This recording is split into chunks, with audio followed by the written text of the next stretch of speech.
আসসালামু আলাইকুম, welcome back to my channel. আজ আবারও চলে এসেছি নতুন আরেকটি রেসিপি নিয়ে। একদম ইউনিক আর সুন্দর একটি রেসিপি নিয়ে চলে এসেছি। আশা করছি আপনাদের অনেক ভালো লাগবে।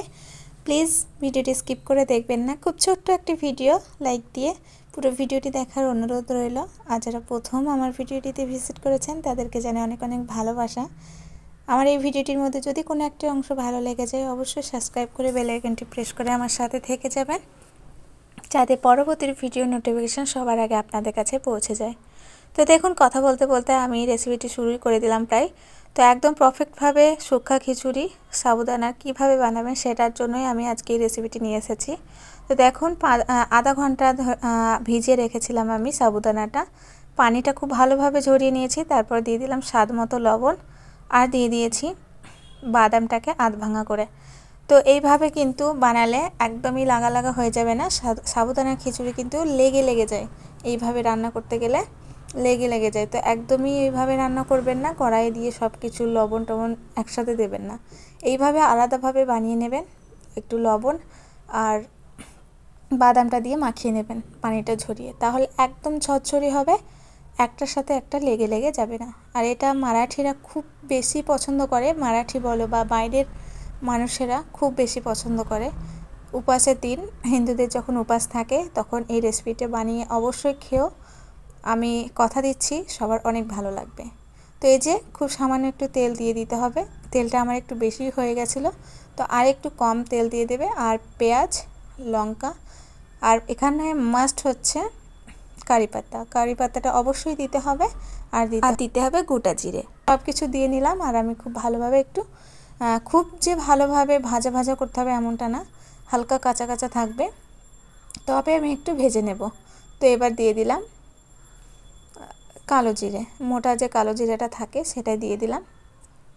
আর হ্যাঁ, এটা যদি বাচ্চাদের টিফিনে দাও তাহলে কিন্তু লঙ্কাটার পরিমাণ আরও কম দেবে, কেননা একটু লঙ্কাতেই কিন্তু অনেক ঝাল হয়ে যায়।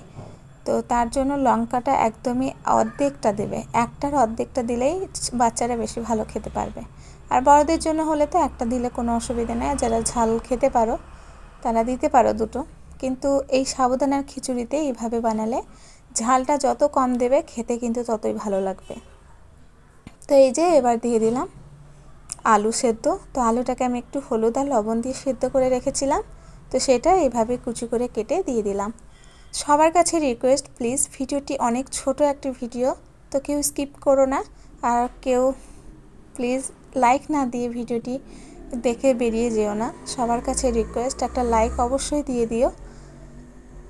তো এই যে দেখো ফাইনাল হয়ে গেছে। আর আমি অফ ক্যামেরাতে খুব ভালোভাবে ভেজে নেড়ে নিয়েছিলাম। আর যেহেতু একটা হাতে আমি খুব ভালোভাবে নেড়ে দেখাতে পারছি না, তো আমি অফ ক্যামেরায় খুব ভালোভাবে নেড়ে দিয়েছিলাম।